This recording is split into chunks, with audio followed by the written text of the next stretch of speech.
Hey guys, welcome back to മോക്ബി. അപ്പോൾ നമ്മൾ ഇപ്പോൾ നോക്കുന്നത് നമ്മുടെ പാർട്ട് 2 ആണ്. ഒലിവ് ബോർഡിൻ്റെ 26 മുതൽ 28 വരെ നടന്ന CGL മെയിൻസിൻ്റെ മാത്സിലെ സൊല്യൂഷൻസ് ആണ്. ആദ്യത്തെ 1 മുതൽ 15 വരെയുള്ള ക്വസ്റ്റ്യൻസിൻ്റെ സൊല്യൂഷൻസ് ചാനലിൽ നമ്മൾ അപ്ലോഡ് ചെയ്തിട്ടുണ്ട്. ചാനലിലെ പ്ലേലിസ്റ്റിൽ പോയി നോക്കിക്കഴിഞ്ഞാൽ ഒലിവ് ബോർഡ് ലൈവ് മോക്ക് എന്ന് പറഞ്ഞൊരു പ്ലേലിസ്റ്റ് കിട്ടും. ഞാൻ വേണമെങ്കിൽ ടാഗ് ചെയ്തിടാം. അപ്പോൾ അതിൽ നിങ്ങൾക്ക് പാർട്ട് 1 കിട്ടും. ഇത് പാർട്ട് 2 15 മുതൽ 30 ക്വസ്റ്റ്യൻസ് വരെയുള്ള ഫൈനൽ പാർട്ടാണ്. ഓക്കെ, അപ്പോൾ നമുക്ക് സമയം കളയാതെ തന്നെ നമ്മുടെ ക്വസ്റ്റ്യൻസിലേക്ക് കിടക്കാം. അപ്പം ക്വസ്റ്റ്യൻ വായിച്ചു നോക്കുക. നമ്മുടെ പ്രോഫിറ്റ് ആൻഡ് ലോസിലെ ഒരു ക്വസ്റ്റ്യൻ ആണ്. ഒരു റീറ്റെയിലർ ഉണ്ട്. അപ്പോൾ ഇവിടെ നമ്മളോട് ഫൈനൽ ക്വസ്റ്റ്യൻ എന്ന് പറയുന്നത് what is the profit percentage എന്നുള്ളതാണ്. അപ്പോൾ പെർസെൻറ്റേജ് ചോദിക്കുന്ന സമയത്ത് ഒരിക്കലും നമുക്ക് ആക്ച്വൽ വാല്യൂ റിയൽ വാല്യൂസിൻ്റെ ആവശ്യമില്ല. അപ്പോൾ നമുക്ക് എന്ത് ചെയ്യാം, യൂണിറ്റ് എടുത്തിട്ട് ചെയ്യാൻ പറ്റും.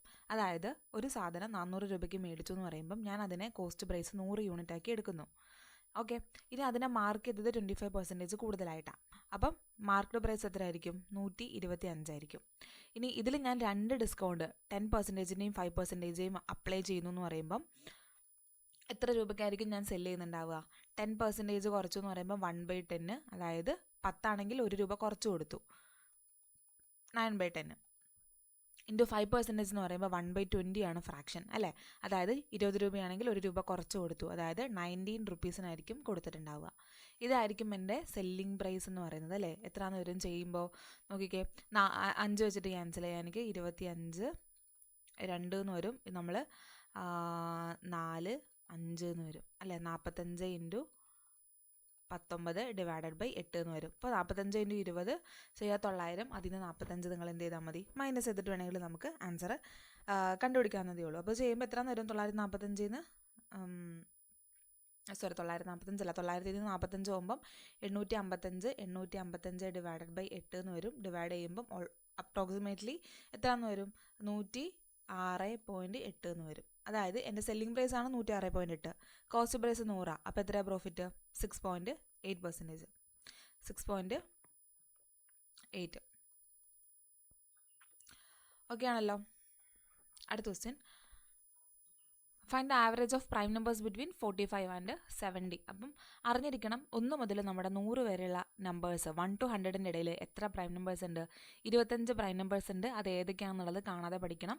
റീസണിങ്ങിലാണെങ്കിലും അതുപോലെ മാത്സിലാണെങ്കിലൊക്കെ നമുക്കിതുപോലെ സമ്മും ഒക്കെ ചോദിച്ചിട്ട് ക്വസ്റ്റ്യൻസ് വരും. അതുപോലെ 1 മുതൽ 50 വരെയുള്ള നമ്പേഴ്സിൻ്റെ ഇടയിൽ നമുക്ക് ടോട്ടൽ 15 പ്രൈം നമ്പേഴ്സ് ഉണ്ട്. അത് നമ്മൾ കാണാതെ പഠിക്കണം. 100-നുള്ളിലുള്ളത് എന്തായാലും കാണാതെ പഠിച്ചു വയ്ക്കാം. അപ്പോൾ 45നും 70ക്കും ഇടയിൽ എന്ന് പറയുമ്പോൾ ഏതൊക്കെയായിരിക്കും ആ നമ്പേഴ്സ് എന്ന് പറയുന്നത്? 45 കഴിയുമ്പം 47 ഉണ്ട്, പ്രൈം നമ്പറാണ്. 53 ഉണ്ട്, പ്രൈം നമ്പറാണ്. 59 ഉണ്ട്, ദെൻ 61 ഉണ്ട്. 63 ഇല്ല, 67 വരും, അല്ലേ? 67 5 പ്രൈം നമ്പേഴ്സ് ഉണ്ട്. അപ്പോൾ ഇതിൻ്റെ സമ്മ് 10 20 27. അപ്പോൾ 7 2 4 2 6 11 16 22 28 287 എന്ന് എനിക്ക് സമ്മ് കിട്ടി. 5 നമ്പേഴ്സ്. അതിൻ്റെ ആവറേജ് എടുക്കുമ്പം എനിക്ക് 57.4 എന്ന് കിട്ടും. Option A. അടുത്തത് ഒരു നല്ല ക്വസ്റ്റ്യൻ ആണ്. നമുക്ക് പല രീതിയിലും ചെയ്യാം. ഡിസ്റ്റൻസിൻ്റെ ഫോർമുല വെച്ചിട്ടൊക്കെ ചെയ്യാം. ഞാൻ ചെയ്യുന്നത് എങ്ങനെയാണെന്നുള്ളത് നിങ്ങളൊന്ന് ശ്രദ്ധിക്കുക. അപ്പോൾ ഇതിൽ നമ്മളോട് പറയുന്നത് എൻ്റെ കയ്യിലൊരു സർക്കിൾ ഉണ്ട്. ആ സർക്കിളിൻ്റെ സെൻറ്റർ ഇതാണെന്ന് വിചാരിച്ചോ. And AB is the diameter. AB എന്ന് പറയുന്നതാണ് നമ്മുടെ ഡയാമീറ്റർ. അതിൽ ഇതിൻ്റെ സെൻറ്ററിൻ്റെ കോർഡിനേറ്റ് നമുക്ക് വന്നിട്ടുണ്ട് 2 3 ആണ് സെൻറ്ററിൻ്റെ കോർഡിനേറ്റ്. ബിൻ്റെ കോർഡിനേറ്റ് വന്നിട്ടുണ്ട് 1 4 ആണ് ബിയുടെ കോർഡിനേറ്റ്. ക്വസ്റ്റ്യൻ ഇതാണ്, എയുടെ കോർഡിനേറ്റ് എനിക്ക് കണ്ടുപിടിക്കണം. അപ്പോൾ ഒന്ന് ആലോചിച്ച് നോക്കി, ഇത് റേഡിയസ് ആണല്ലേ? നമുക്ക് ഈ സെൻറ്ററിൽ നിന്ന് ഇങ്ങോട്ടേക്കുള്ള ദൂരം തന്നെയാണ് അങ്ങോട്ടേക്കുള്ള ദൂരം. അതായത് എനിക്കിവിടെ വേണമെങ്കിൽ ഡിസ്റ്റൻസിൻ്റെ ഫോർമുല കണ്ടുപിടിച്ചിട്ട് ഇട്ട് കൊടുക്കുന്നതിന് പകരം എന്തിട്ട് കൊടുക്കാം? ഇവിടെ മിഡ് പോയിന്റ് ഉപയോഗിക്കാം. അതായത് എയുടെയും ബിയുടെയും ടോട്ടൽ ദൂരത്തിൻ്റെ പകുതി ആയിരിക്കുമല്ലോ ഈ 2 3 എന്ന് പറയുന്ന ഈ സെൻറ്റർ, അല്ലേ? AB ഡയാമീറ്ററാണ്, ഇത് റേഡിയസ്, അത് റേഡിയസ്. അപ്പം എന്ത് ചെയ്യാം, എയുടെ കോർഡിനേറ്റ് ഞാൻ XY ആക്കി എടുക്കുവാണെങ്കിൽ, XY ആക്കി കൊടുക്കുവാണെങ്കിൽ നമുക്കറിയാം മിഡ് പോയിന്റ് കണ്ടുപിടിക്കാൻ എന്ത് ചെയ്യണം? X കോർഡിനേറ്റിൻ്റെ സമ്മ് ഡിവൈഡഡ് ബൈ 2, Y കോർഡിനേറ്റിൻ്റെ സമ്മ് ഡിവൈഡഡ് ബൈ 2. അതായത് എയുടെയും ബിയുടെയും മിഡ് പോയിന്റ് കണ്ടുപിടിക്കാൻ ഫോർമുല എന്താ? എയുടെ കോർഡിനേറ്റ് X കോർഡിനേറ്റ്, ബിയുടെ X കോർഡിനേറ്റ് ബൈ 2. ഇതായിരിക്കും എന്ത്? മിഡ് പോയിന്റിൻ്റെ X കോർഡിനേറ്റ്. അത് എത്രയാ? 2 ആണെന്ന് എനിക്കറിയാം, ഈ 2. അപ്പോൾ ഇതിട്ട് കൊടുക്കുമ്പം എനിക്ക് എക്സിൻ്റെ വാല്യൂ 3 എന്ന് കിട്ടി. അതായത് ഈ ഓപ്ഷൻ അല്ല, ഈ ഓപ്ഷൻ അല്ല. ഇനി നെക്സ്റ്റ് Y കോർഡിനേറ്റ്. എയുടെ Y കോർഡിനേറ്റ് Y ആക്കി എടുത്തു, ബിയുടെ Y കോർഡിനേറ്റ് 4 ആണ് by 2 which is equal to ഏതാണ്? 3 ആണല്ലേ? 3. അതായത് Yയുടെ വാല്യൂ എനിക്ക് 2 എന്ന് വന്നു. അപ്പോൾ അത് ഏത് ആൻസർ? നമ്മുടെ ഓപ്ഷൻ ബി ആണ് ആൻസർ. അപ്പോൾ മിഡ് പോയിന്റ് ഫോർമുല ഉപയോഗിക്കുക. x1 + x2 / 2 y1 + y2 / 2. ഇതാണ് നമ്മുടെ മിഡ് പോയിന്റ് കണ്ടുപിടിക്കാനുള്ള ഫോർമുല. അടുത്ത ക്വസ്റ്റ്യൻ, ക്വസ്റ്റ്യൻ നല്ല രീതിയിൽ വായിക്കുക. ടൈം ആൻഡ് വർക്കിൻ്റെ ഒരു ക്വസ്റ്റ്യൻ ആണ് തന്നേക്കണേ. Small well is completely filled by ground water in 1.25 days. A motor pipe is attached to the well to let out the water completely in 2.5 days alone. If the groundwater fills the well for 20 hours, thereafter motor pipe was also opened, then find in how many days the well will be full from the instant of opening the motor pipe. അപ്പോൾ നമ്മുടെ കയ്യിൽ 2 pipe ഉണ്ട്. ഒന്ന് ground water filled by ground water pipe ground water എന്ന് പറയുമ്പോഴും നമ്മുടെ pipe എന്നുള്ളൊരു കൺസെപ്റ്റിൽ ഞാൻ എടുക്കുന്നു. പിന്നെ നമ്മുടെ കയ്യിലുള്ളതൊരു മോട്ടോർ പൈപ്പാണ്. ഗ്രൗണ്ട് വാട്ടർ വെള്ളം നിറയ്ക്കുന്നു, ഫില്ലിംഗ് ആണ്. അതേസമയം മോട്ടോർ പൈപ്പോ to let out the water from, ഇതിൻ്റെ ഉള്ളിൽ നിന്ന് പുറത്തേക്ക് കളയണം. അപ്പോൾ ഇത് നെഗറ്റീവ് വർക്കാണ് ചെയ്യുന്നത് മോട്ടോർ പൈപ്പ്. മനസ്സിലായോ? മോട്ടർ വെള്ളം പുറത്തേക്ക് എടുക്കുമല്ലേ, അപ്പോൾ അത് നെഗറ്റീവ് വർക്ക് തന്നെയാണ് ചെയ്യുന്നത്. ഇനി ഇവിടെ ഡേയ്സിലാണ് തന്നിരിക്കുന്നത്, ഇവിടെ മണിക്കൂറിലാണ്. അപ്പോൾ കൺഫ്യൂഷൻ ഒഴിവാക്കാൻ വേണ്ടി നമ്മൾ എന്ത് ചെയ്യുക, ഒന്നുകിൽ എല്ലാം ഡേയ്സിലേക്ക് തന്നെ ഇട്ട് ചെയ്യുക, അല്ലെങ്കിൽ എല്ലാം മണിക്കൂറിലേക്ക് തന്നെ ഇട്ടിട്ട് ചെയ്യുക. അപ്പോൾ 1.25 days എന്ന് പറയുമ്പം ഒരു ദിവസം 24 മണിക്കൂറാണ്. പിന്നെ ഒരു കാല് ദിവസം കൂടിയുണ്ട്. അതായത് 24/4 എന്ന് പറയുമ്പം ഒരു 6 മണിക്കൂറും കൂടെ വരും. അതായത് 24 hours + 6 hours ടോട്ടൽ 30 hours കൊണ്ടാണ് ആര് പണി തീർക്കുന്നത്, നമ്മുടെ ഗ്രൗണ്ട് വാട്ടർ നിറയ്ക്കുന്നത്. 30 hours. ഇത് നമ്മുടെ മോട്ടോർ പൈപ്പ് ആണെങ്കിൽ 2.5 days. 2 ദിവസം എന്ന് പറയുമ്പോൾ 48 മണിക്കൂറാണ്. പിന്നെ ഒരു അര ദിവസം കൂടിയുണ്ട്. അര ദിവസത്തിൽ 12 മണിക്കൂറും കൂടെ വരും അല്ലേ. അപ്പം 48 + 12 60 മണിക്കൂർ കൊണ്ട് അത് പണി തീർക്കും. അപ്പോൾ സമയം കിട്ടി. അവരുടെ എൽസിഎം എടുത്തു 60 ആയിരിക്കും ടോട്ടൽ വർക്ക്. ഇതിൻ്റെ എഫിഷ്യൻസി 2 ആയിരിക്കും, ഇതിൻ്റെ എഫിഷ്യൻസി 1 ആയിരിക്കും. ശ്രദ്ധിക്കുക, മോട്ടോർ പൈപ്പിൻ്റെ എഫിഷ്യൻസി നെഗറ്റീവാണ്. ഇനി എന്ത് ചെയ്യുന്നു, ആദ്യത്തെ 20 മണിക്കൂർ ഞാൻ ഗ്രൗണ്ട് വാട്ടറിനെ വെച്ചിട്ട് നിറയ്ക്കുന്നു. അപ്പോൾ ആദ്യത്തെ 20 മണിക്കൂർ കൊണ്ട് ഗ്രൗണ്ട് വാട്ടർ ഏത് എഫിഷ്യൻസിയിൽ, 2 എഫിഷ്യൻസിയിൽ ജോലി ചെയ്യും. 40 വർക്ക് കംപ്ലീറ്റ് ആവും. 60 ടോട്ടൽ വർക്ക്, ഇതാണ് ടോട്ടൽ വർക്ക്. 40 കംപ്ലീറ്റ് ആക്കി കഴിഞ്ഞാൽ ബാക്കി 20 എനിക്ക് ബാക്കിയുള്ളത്. ഈ 20 ഇനി എങ്ങനെ കംപ്ലീറ്റ് ചെയ്യണം? ഈ 20 രണ്ടുപേരും കൂടെ ചേർന്നിട്ട് കംപ്ലീറ്റ് ചെയ്യണം അല്ലേ. അപ്പോൾ അതിനെത്ര സമയം എടുക്കും നോക്കിക്കേ. രണ്ടുപേരും കൂടി ചേർന്നെടുക്കുമ്പോൾ 2 - 1, ഇത് മൈനസ് നെഗറ്റീവ് വർക്കാണ്. അപ്പോൾ 2 - 1 ഒരു എഫിഷ്യൻസിയിലാണ് ചെയ്യുന്നത്. അതിന് എഗെയിൻ 20 മണിക്കൂറും കൂടെ വേണ്ടി വരും. അപ്പോൾ അങ്ങനെയാണെങ്കിൽ ഈ 20 മണിക്കൂർ, ഈ ആദ്യത്തെ 20 മണിക്കൂറിന് ശേഷമാണ് ഞാൻ എന്ത് ചെയ്യുന്നത്, മോട്ടോർ പൈപ്പ് ഓൺ ചെയ്യുന്നത്. ഈ ഓൺ ചെയ്തതിന് ശേഷം എത്ര മണിക്കൂറിന് ശേഷം ഈ പണി പൂർത്തിയാവുമെന്ന് ചോദിക്കണേ. അപ്പോൾ 20 മണിക്കൂറിന് ശേഷമാണ് പണി പൂർത്തിയാവുന്നത് അല്ലേ.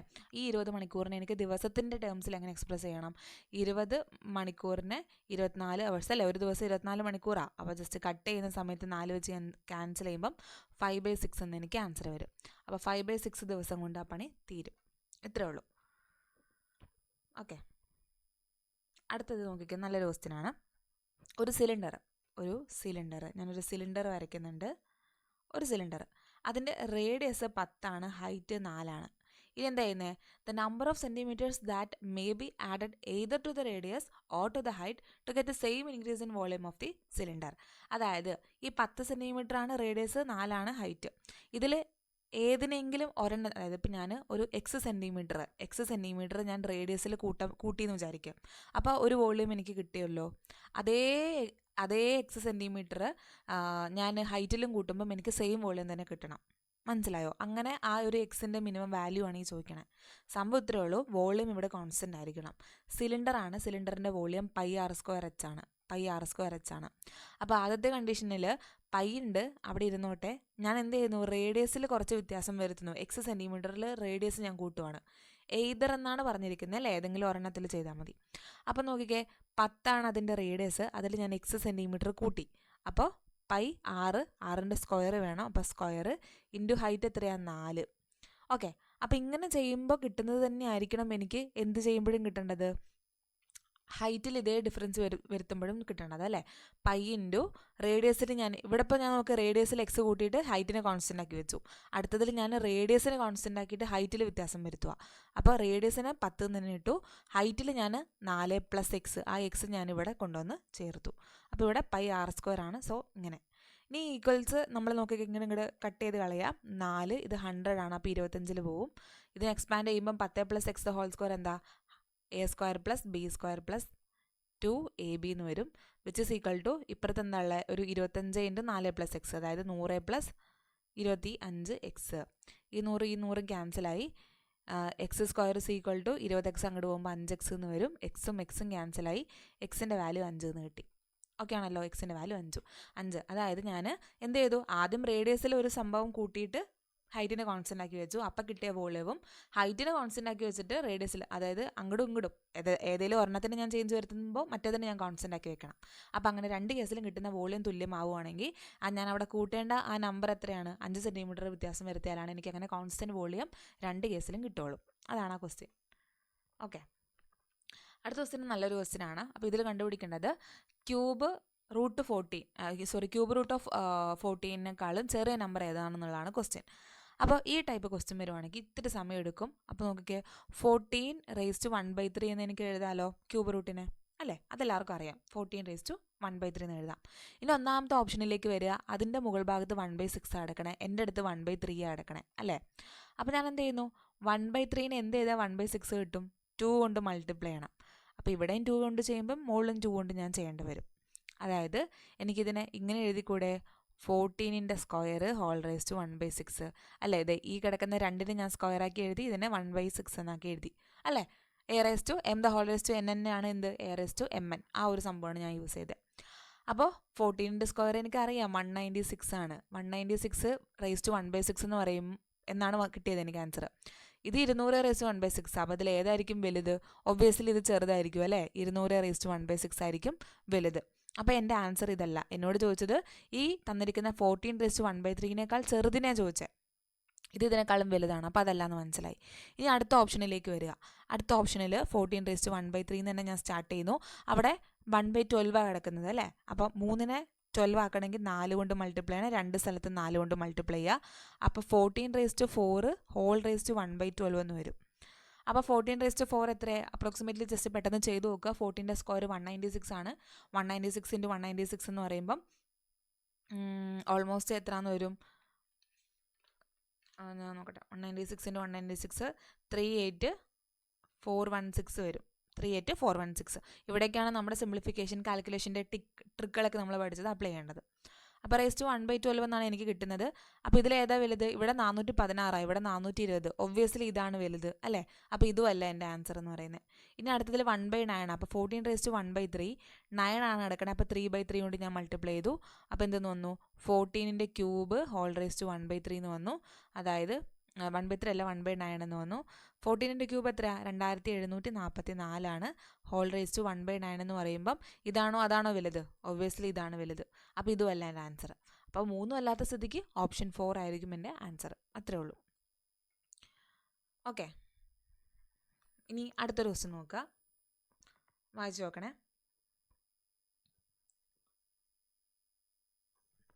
അപ്പോൾ ഈ ഒരു ക്വസ്റ്റ്യനിൽ രണ്ട് ഏജിൻ്റെ ഒരു ക്വസ്റ്റ്യനാണ്. അനുവിൻ്റെയും രാഹുലിൻ്റെയും വയസ്സിൻ്റെ ഏജാണ് തന്നിരിക്കണേ. അനു 5x ആക്കി ഞാൻ എടുക്കുവാണെങ്കിൽ രാഹുലിൻ്റെ AX ആയിരിക്കും. എന്ന് പറയുന്നത് ഒരു നമ്പർ ആയിരിക്കും, എനിക്കറിയില്ല. AX ആണ് അതിൻ്റെ age. Anu is 9 years younger than Dinesh. ദിനേശിനേക്കാൾ 9 വയസ്സ് കുറവാണ് ആർക്ക്? അനുവിന്.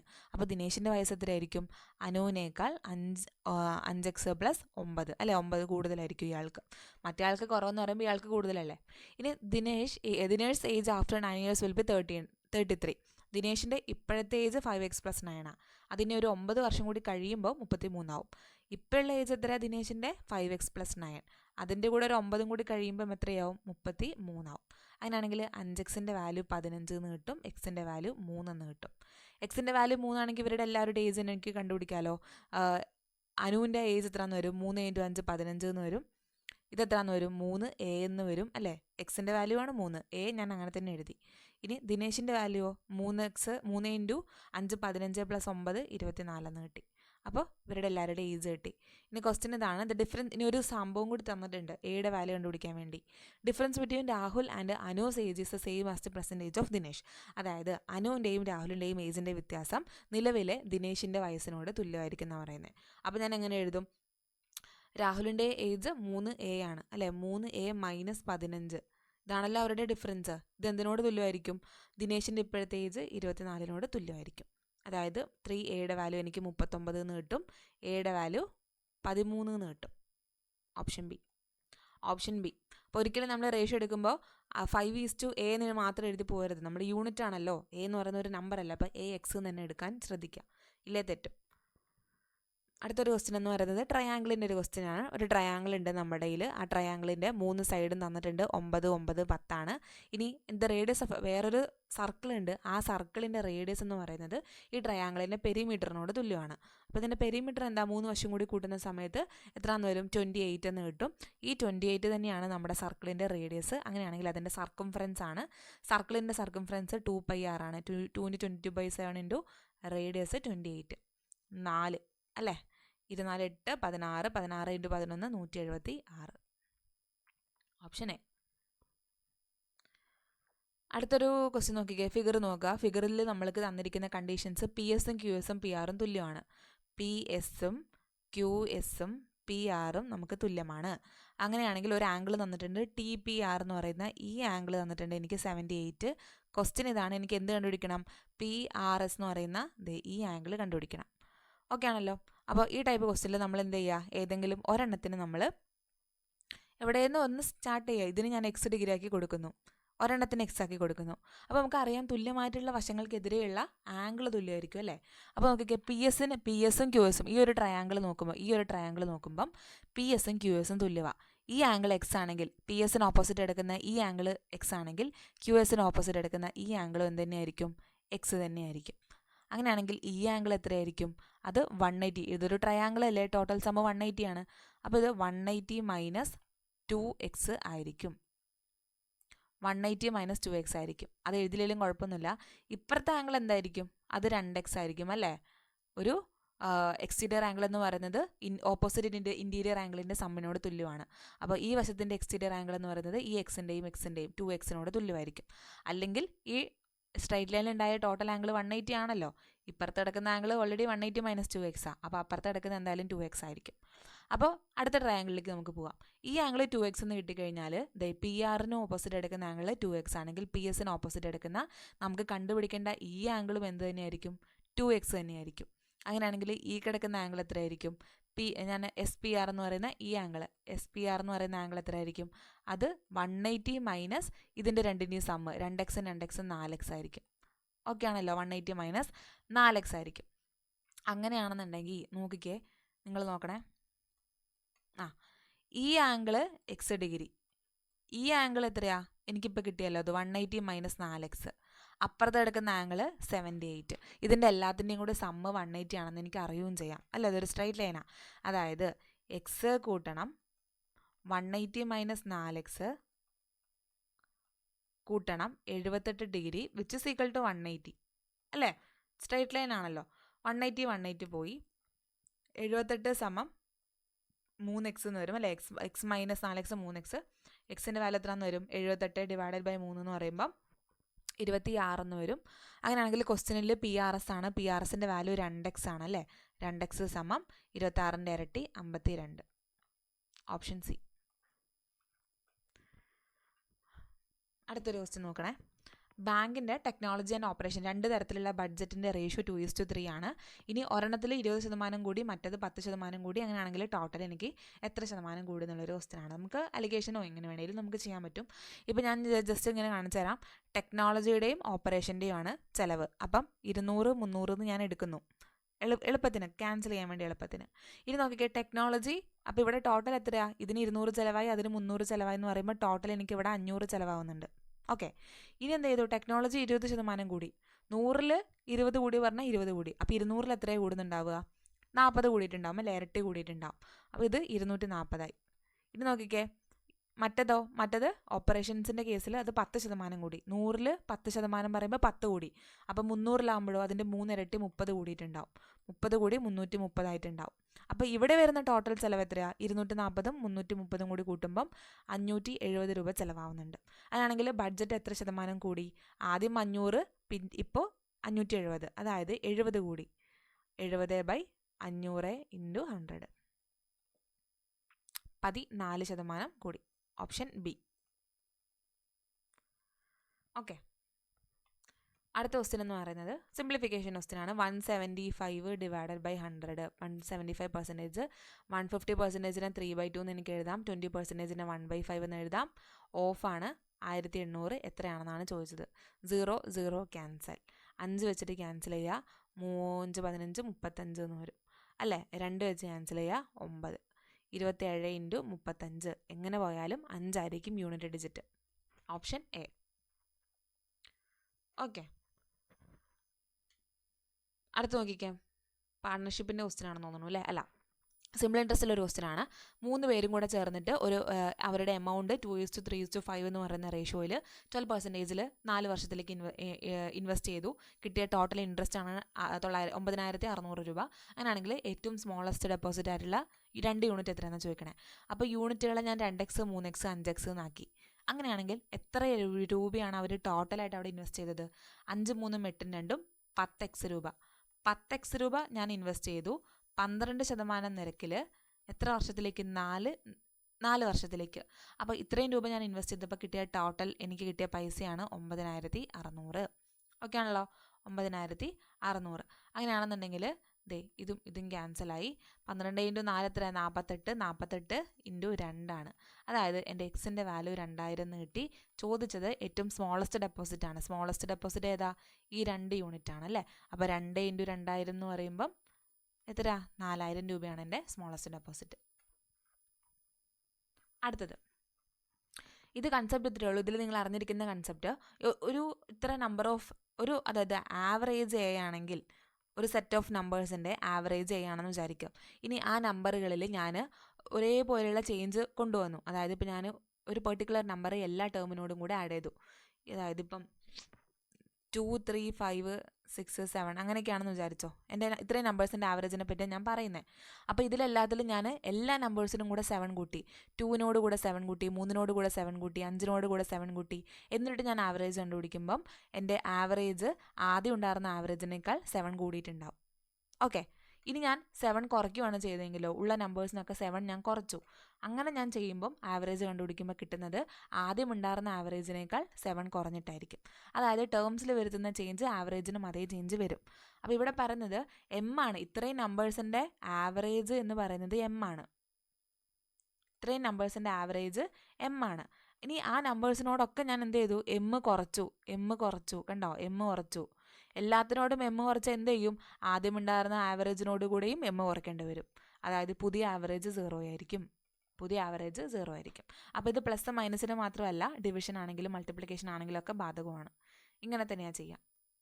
ഓക്കെ, അപ്പോൾ നമ്മുടെ സെക്കൻഡ് ലാസ്റ്റ് ക്വസ്റ്റ്യൻ ആണ്. അപ്പോൾ ഇത് കുറച്ച് ഒരു കാൽക്കുലേറ്റീവ് കുറച്ച് ചെറുതായിട്ട് ചെയ്യാനുള്ളൊരു ക്വസ്റ്റ്യൻ ആണ്. സംഭവം ഇത്രേ ഉള്ളൂ. എൻ്റെ കയ്യിൽ 120 ബ്രൈൻ സൊല്യൂഷൻ ഉണ്ട്, 120 ലിറ്റർ ഉണ്ട്. അതിൽ 30% സോൾട്ടാണ്, ബാക്കി 70% വാട്ടറാണ്. അതിൽ ഞാൻ 48 ലിറ്റർ എന്ത് ചെയ്യുന്നു? വിഡ്രോ ചെയ്ത് എടുത്ത് മാറ്റുന്നു. എന്നിട്ട് അതിലേക്ക് ഞാൻ എന്ത് ചെയ്യുന്നു? 48 ലിറ്റർ വേറെ ബ്രൈൻ സൊല്യൂഷൻ ഞാൻ അതിലേക്ക് ആഡ് ചെയ്യുന്നു. അതിൽ 45% സോൾട്ട് ഉണ്ട്. അങ്ങനെയാണെങ്കിൽ ഫൈനൽ പെർസെൻറ്റേജ് ഓഫ് ദി സോൾട്ടാണ് ചോദിക്കുന്നത്, എത്രയാണ് അതിൻ്റെ പെർസെൻറ്റേജ് എന്നുള്ളത്. അപ്പോൾ ആദ്യം ടോട്ടൽ എൻ്റെ കയ്യിൽ എന്താ ഉള്ളത്? 120 ലിറ്റർ സൊല്യൂഷൻ ഉണ്ട്. അതിൽ 30% സോൾട്ട് എന്ന് പറയുമ്പം എത്രയാ? 120ൻ്റെ 30% 3/10 എന്ന് പറയുമ്പം 36 ലിറ്റർ ആണ് എൻ്റെ കയ്യിൽ ടോട്ടൽ സോൾട്ടായിട്ട് അതിൽ ഉള്ളത്. ഇതാണ് എൻ്റെ ഒറിജിനൽ ക്വാണ്ടിറ്റി എന്ന് പറയുന്നത്. ഇനി ഇതിലേക്ക് ഞാൻ എന്ത് ചെയ്യുന്നു? 2 ചേഞ്ചസ് വരുത്തുന്നുണ്ട്. 48 ലിറ്റർ എടുത്തു മാറ്റുന്നു, അതിലേക്ക് ഞാൻ ആഡ് ചെയ്യുന്നതും ഉണ്ട് അല്ലേ? അപ്പം 48 ലിറ്റർ ഞാൻ അതിൽ നിന്ന് എടുത്തു മാറ്റണു എന്ന് പറയുമ്പം നോക്കിക്കേ, ഇതിൽ സോൾട്ട് ഈസ്റ്റ് വാട്ടറിൻ്റെ റേഷ്യോ എന്തായിരിക്കും? സോൾട്ട് 30% വാട്ടർ, അപ്പോൾ 70% ആയിരിക്കും. 3:7 എന്ന് പറയുന്ന റേഷ്യോയിലാണ് ഇവർ നിൽക്കുന്നുണ്ടാവുക. ഓക്കെ ആണല്ലോ? അങ്ങനെയാണെന്നുണ്ടെങ്കിൽ 48 ഞാൻ എടുത്തു മാറ്റുമ്പം അതിൽ എത്ര സോൾട്ട് പുറത്തേക്ക് പോകുന്നുള്ളത് കണ്ടുപിടിക്കണം. 48 ലിറ്ററിൽ സോൾട്ട് എത്രയാ? 3 യൂണിറ്റ്. അപ്പോൾ ടോട്ടൽ എത്ര? 7 3 10 യൂണിറ്റ്. അപ്പോൾ ഇത്രയും സാധനം പുറത്തേക്ക് പോകുന്നുണ്ടാവും. ഇത് ചെയ്യുമ്പോൾ എത്രയാണെന്ന് വരും? 144 / 10, അതായത് 14.4 ലിറ്റർ അവിടെ നിന്ന് പുറത്തേക്ക് പോകുന്നുണ്ട്. ഇത് പോകുന്ന കാര്യമാണ്. എന്നിട്ട് ഞാൻ എന്ത് ചെയ്യുന്നു? അതിലേക്ക് ആഡ് ചെയ്യുന്നുണ്ട് അല്ലേ? 48 ലിറ്റർ തന്നെ ഞാൻ 40% ബ്രൈൻ സൊല്യൂഷൻ ആഡ് ചെയ്യുന്നുണ്ട്. അപ്പോൾ അവിടെ എത്ര എക്സ്ട്രാ സോൾട്ട് അവിടെ ആഡ് ആവുന്നുണ്ട് എന്നുള്ളത് കണ്ടുപിടിക്കുക. 48 ലിറ്ററിൽ 45% എന്ന് പറയുമ്പോൾ 9/20 ആണ് ഫ്രാക്ഷൻ. ഇത്രയും സോൾട്ടായിരിക്കും അവിടേക്ക് ആഡായി വരുന്നുണ്ടാവുക. അപ്പോൾ 4 വെച്ച് ക്യാൻസലാക്കുമ്പം 5, ഇവിടെ 12 എന്ന് വരും. 12 × 9 108/5, അതായത് 21.6 അവിടെ ആഡ് ആവുന്നുണ്ട്. 21.6 അവിടെ ടോട്ടൽ ആഡ് ആവുന്നുണ്ട്. അപ്പോൾ ഇവിടെ സോൾട്ടിന് മാത്രം വന്ന ടോട്ടൽ ചേഞ്ച് എന്താ? സോൾട്ട് ആദ്യം എത്ര ഉണ്ടായിരുന്നു? 36 ലിറ്റർ ഉണ്ടായിരുന്നു. അതിൽ നിന്ന് ഞാൻ 14.4 ലിറ്റർ എടുത്തു മാറ്റി. ശേഷം ഞാൻ അതിലേക്ക് 21.6 ആഡ് ചെയ്തു. അപ്പോൾ എനിക്ക് ടോട്ടൽ എത്രയാണ് ഇപ്പോൾ ചേഞ്ച് വന്നത്? 36 മൈനസ് 14.4 പ്ലസ് 21.6 ചെയ്യുമ്പം 43.2 ലിറ്റർ എന്ന് കിട്ടും. അപ്പം നിലവിലെ സോൾട്ടിൻ്റെ കോൺസെൻട്രേഷൻ 43.2 ലിറ്റർ ആണ്. എത്രയിൽ? 120. 48 എടുത്ത് മാറ്റി 48 തന്നെ ആഡ് ചെയ്തേ. അപ്പോൾ ടോട്ടൽ അവിടെ 120 തന്നെയാണ്, മാറിയിട്ടില്ല. അങ്ങനെയാണെങ്കിൽ ഇപ്പോഴത്തെ സോൾട്ടിൻ്റെ കോൺസെൻട്രേഷൻ എന്ന് പറയുമ്പം എങ്ങനെ കണ്ടുപിടിക്കും? ഇപ്പോൾ ഉള്ള എത്രയാണ് സോൾട്ട്? 43.2 ലിറ്റർ ഉണ്ട്. എത്രയിൽ? 120 ഇൻറ്റു 100 ചെയ്താൽ നമ്മുടെ ആൻസർ എത്ര വരും? 4 3 7 2 9. 9ൻ്റെ മൾട്ടിപ്പിൾ 36%. ഓക്കെ, ഇപ്പോൾ ഇതാണ് നമ്മുടെ ക്വസ്റ്റ്യൻ. ജസ്റ്റ് ചുമ്മാ ഒന്ന് കാൽക്കുലേറ്റീവ് ആണ്, നമ്മൾ മൈൻഡിൽ വെക്കുക. സെയിം ക്വാണ്ടിറ്റിയാണ് ആഡ് ചെയ്യുന്നത്, മാറ്റുന്നത്, പക്ഷേ പെർസെൻറ്റേജിൽ വ്യത്യാസമുണ്ട്. അപ്പോൾ അതുകൊണ്ട് നമ്മൾ ശ്രദ്ധിച്ച് ചെയ്യുക, അത്രേ ഉള്ളൂ. ഇനി റിഫ്ലക്ഷൻ്റെ ഒരു ക്വസ്റ്റ്യൻ ആണ്. ഇത് നിങ്ങൾക്ക് മേ ബി കുറച്ച് പേർക്കെങ്കിലും അതൊരു പുതിയൊരു കൺസെപ്റ്റ് ആയിരിക്കും. സംഭവം ഇത്രേ ഉള്ളൂ. ഞാൻ കൺസെപ്റ്റ് പറഞ്ഞുതരാം. നമ്മുടെ XY കോർഡിനേറ്റ് വരയ്ക്കുമ്പോൾ ഇതാണല്ലോ നമ്മുടെ X ആക്സിസും Y ആക്സിസും. ഇത് നമ്മുടെ ഒറിജിൻ. ഇതിൽ 4 - 8 എന്ന് പറയുന്ന പോയിന്റ് ഏകദേശം എവിടെയായിട്ട് വരും എന്നുള്ളത് നോക്കിക്കേ. 4 എന്ന് പറയുമ്പം പോസിറ്റീവ് സൈഡാണ്, അപ്പോൾ ഇവിടെയൊക്കെ ആയിട്ടായിരിക്കും 4 വരുന്നുണ്ടാവുക അല്ലേ. ഇനി -8 എന്ന് പറയുമ്പം ഇത് XY ആണ്, ഇത് -Y ആണ്, ഇത് X, ഇത് -X ആണ് അല്ലേ. അപ്പം -8 എന്ന് പറയുമ്പോൾ ഏകദേശം ഇവിടെയൊക്കെ ആയിട്ടായിരിക്കും ഒരു -8 വരുന്നുണ്ടാവുക. അതായത് നമ്മുടെ പോയിന്റ് ഏകദേശം ഇവിടെ ആയിട്ടായിരിക്കും വരുന്നുണ്ടാവുക. 4 - 8. ഓക്കെ, ഇനി ഇതിൻ്റെ റിഫ്ലക്ഷൻ കണ്ടുപിടിക്കണം, മിറർ ഇമേജ് കണ്ടുപിടിക്കണം. അങ്ങനെ നിങ്ങൾ മനസ്സിലാക്കിയാൽ മതി. എന്തിനു വെച്ച് നോക്കുമ്പോൾ എവിടെ നമ്മൾ മിറർ വെക്കണേ? Y ആക്സിസിൽ മിറർ വെക്കുമ്പോൾ. അപ്പോൾ ഞാൻ ഇവിടെയാണ്, ഇതാണല്ലോ എൻ്റെ Y ആക്സിസ്. Y ആക്സിസിൽ മിറർ വെക്കുമ്പം ഇതേ ദൂരത്തിൽ അത് ഇപ്പുറത്ത് എനിക്ക് കാണാൻ പറ്റും അല്ലേ, ഈ ലെഫ്റ്റ് സൈഡിൽ. അപ്പോൾ നോക്കിക്കേ എങ്ങനെയാണ് അത് കണ്ടുപിടിക്കുക? ഇവിടെ നിന്ന് എന്താണ്, ഇവിടെ 4 ആണല്ലോ, ഇവിടെ നിന്ന് ഇങ്ങോട്ട് 4 ആണെങ്കിൽ മിറർ ഇമേജ് ഇങ്ങോട്ടും എന്ത് തന്നെയായിരിക്കും? 4 തന്നെയായിരിക്കും. പക്ഷേ ഇവിടെ നെഗറ്റീവ് X ആക്സിസ് ആയതുകൊണ്ട് -4 ആയിരിക്കും വാല്യൂ വരുന്നത്. ഇനി ഈ ഹൈറ്റിന് വ്യത്യാസമുണ്ടോ? ഇല്ല അല്ലേ. ഈ Y ആക്സിസിലെ ദൂരത്തിന് വ്യത്യാസമൊന്നുമില്ല. ഇവിടെ -8 ആണ്, അത് ഇവിടെ -8 തന്നെയായിരിക്കും. അതായത് ഏകദേശം -4 -8 നമ്മുടെ റിഫ്ലക്ഷൻ വരുന്നുണ്ടാവുക. മനസ്സിലായോ? ഇവിടെ 4 ആണ്, അത് ഇപ്പുറത്തെ, ഞാൻ ഇവിടെ ഒരു കണ്ണാടി വെക്കുകയാണെന്ന് വിചാരിച്ചത്. ഇവിടെ ഒരു കണ്ണാടി ഞാൻ വെക്കുകയാണ്, ഈ വൈറ്റ് വരച്ചിരിക്കുന്ന അവിടെ. കണ്ണാടി കൂടെ ഞാൻ മിറർ ഇമേജ് നോക്കുന്ന സമയത്ത് അതിൻ്റെ ഈ റിഫ്ലക്ഷൻ ഇപ്പുറത്തല്ലേ വരിക. അപ്പോൾ ഇവിടെ നിന്ന് ഇവിടെ എത്രയാണോ ദൂരം അത് തന്നെ നിങ്ങൾ ഇപ്പുറത്തേക്കും കണക്കാക്കണം. ഇവിടെ നിന്ന് ഇങ്ങോട്ട് 4 യൂണിറ്റാണ് ദൂരം, അത് ഇങ്ങോട്ട് കണക്കാക്കുമ്പോൾ മൈനസ് ആക്സിസ് ആണിത്, അപ്പോൾ അത് -4 ആവും. പിന്നെ Y ആക്സിസിൻ്റെ ദൂരത്തിന് വ്യത്യാസമൊന്നുമില്ല അല്ലേ, ഇത് -8 ആണ്, അപ്പോൾ ഇതും -8. -4 -8 ആയിരിക്കും നമ്മുടെ ആൻസർ എന്ന് പറയുന്നത്. മനസ്സിലായെന്ന് വിചാരിക്കണു. സെയിം കൺസെപ്റ്റാണ് നമ്മൾ ഇനിയിപ്പോൾ X ആക്സിസിനെ വെച്ച് നോക്കുകയാണെങ്കിലൊക്കെ വരുന്നത്. ഇപ്പോൾ ഫോർ എക്സാമ്പിൾ ഞാൻ ജസ്റ്റ് ഒരു എക്സാമ്പിളായിട്ട് പറഞ്ഞുതരാം. X ആക്സിസിനെ വെച്ചിട്ട് ചെയ്യുന്ന ഒരു പ്രോബ്ലം പറഞ്ഞുതരാം. ഇപ്പോൾ ഞാൻ ജസ്റ്റ് റാൻഡം ആയിട്ടൊരു പോയിന്റ് വരയ്ക്കുന്നു. 3 2 എന്ന് പറയുന്ന ഒരു പോയിന്റ് ഞാൻ വരയ്ക്കുന്നു. ഇപ്പോൾ ഇവിടെയാണ് എൻ്റെ 3 2 എന്ന് പറയുന്ന പോയിന്റ് എന്ന് വിചാരിച്ചോ. ഓക്കെ, ഈ പോയിന്റിന് ഞാനിനി X ആക്സിസിൽ മിറർ വയ്ക്കുമ്പം ഇവിടെ ഞാനൊരു മിറർ വെച്ചു എന്ന് വിചാരിക്കും. അങ്ങനെയാണെന്നുണ്ടെങ്കിൽ എൻ്റെ റിഫ്ലക്ഷൻ എന്തായിരിക്കും? എബൌട്ട് X ആക്സിസ് അതിൻ്റെ മിറർ ഇമേജ് എന്തായിരിക്കും എന്നുള്ളത്. റിഫ്ലക്ഷൻ എന്തായിരിക്കും എന്ന് ചോദിച്ചാൽ എന്താ സംഭവം നോക്കിക്കേ. 3 2 എന്ന് പറയുമ്പോൾ എന്താ, അത് Xൻ്റെ ദൂരമാണ് ആ 3 എന്ന് പറയുന്നത്. X ആക്സിസിൽ വെച്ച് നോക്കുന്ന സമയത്ത് അതിന് വ്യത്യാസം വരുന്നുണ്ടോ? ഇല്ല അല്ലേ. ഈ 3 തന്നെയാണ് ഇവിടെ നിന്ന് ഇങ്ങോട്ടും വരുന്നുണ്ടാവുക. അപ്പോൾ ഇതിന് വ്യത്യാസമൊന്നുമില്ല, 3 തന്നെയായിരിക്കും. പിന്നെന്താ, 2 എന്നുള്ളത് ഇവിടെ നിന്ന് ഇവിടം വരെയുള്ള ദൂരമാണ് 2. ഇതാണ് 2 എന്ന് പറയുന്നത്. അത് മിറർ വെക്കുമ്പോൾ ഇങ്ങോട്ട് വരും. അപ്പോൾ ഇത് താഴത്തെ നെഗറ്റീവ് Y ആക്സിസ് ആയതുകൊണ്ട് -2. അപ്പോൾ 3 -2 എന്നുള്ളതായിരിക്കും അതിൻ്റെ റിഫ്ലക്ഷൻ. മനസ്സിലായോ? 3 -2 എന്നുള്ളതായിരിക്കും. അതായത് ഇവിടെ നിന്ന് ഇങ്ങോട്ടുള്ള ദൂരം തന്നെ ഇപ്പുറത്തേക്കും കാൽക്കുലേറ്റ് ചെയ്യുക. Y ആക്സിസ് മാത്രമേ അവിടെ കോർഡിനേറ്റിൽ വ്യത്യാസം വരുള്ളൂ. 3 -2 ആയിരിക്കും അവിടുത്തെ റിഫ്ലക്ഷൻ എന്ന് പറയുന്നത്. ഓക്കെ, അപ്പോൾ ഇതാണ് നമ്മുടെ ലാസ്റ്റ് ക്വസ്റ്റ്യൻ എന്ന് പറയുന്നത്. അപ്പോൾ ഇത്രയേ ഉള്ളൂ. നിങ്ങൾക്ക് വീഡിയോ ഇഷ്ടപ്പെടുകയാണെങ്കിൽ തീർച്ചയായിട്ടും ലൈക്ക് ചെയ്യുക, കമൻറ്റ് ചെയ്യാൻ, ഓൾസോ സബ്സ്ക്രൈബ് ചെയ്യുക, ഒപ്പീനിയൻസ് പറയുക. നമുക്ക് അടുത്തൊരു ലൈവ് മോക്കും അതിൻ്റെ സൊല്യൂഷൻസുമായിട്ട് നെക്സ്റ്റ് വീഡിയോയിൽ കാണാം. അപ്പോൾ എല്ലാവർക്കും താങ്ക് യു.